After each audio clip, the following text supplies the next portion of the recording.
Hello বন্ধুরা, আজ একটু করব চিকেনগুলো ভালো করে ধুয়ে। আর এইদিকে চিকেনের জন্য আলু, পেঁয়াজ, টমেটো, লঙ্কা সব কেটে নিয়েছি, কেটে ধুয়ে নিয়েছি। আর এখানে আদা, জিরে, লঙ্কা, রসুন সব এখানে বেটে নিয়েছি। মাংস করার জন্য সব রেডি করে নিয়েছি।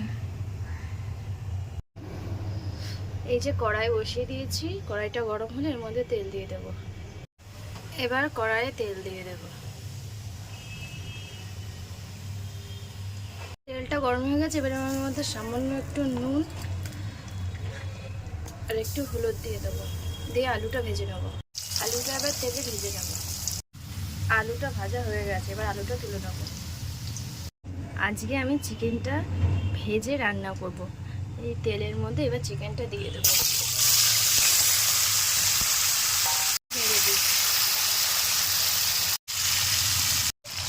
মাংসটা এবার ভাজা হয়ে গেছে, এবার মাংসটা আমি তুলে নেবো।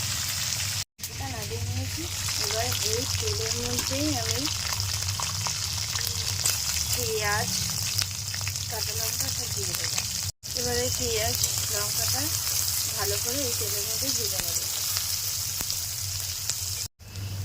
পেঁয়াজ লঙ্কাটা ভাজা হয়ে গেছে, এবার আমি এর মধ্যে নুন, হলুদ সব মশলাগুলো পেস্ট করে নিয়েছি, এবার এটার মধ্যে দিয়ে দেবো। এবার এগুলো দিয়ে দেবো।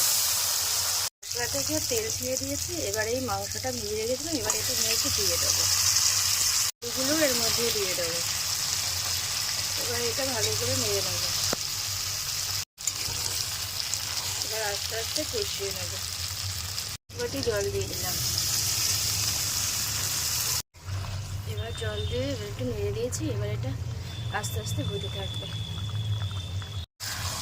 জলটা অনেকটা টেনে নিয়েছি, এবার মাংস রেডি।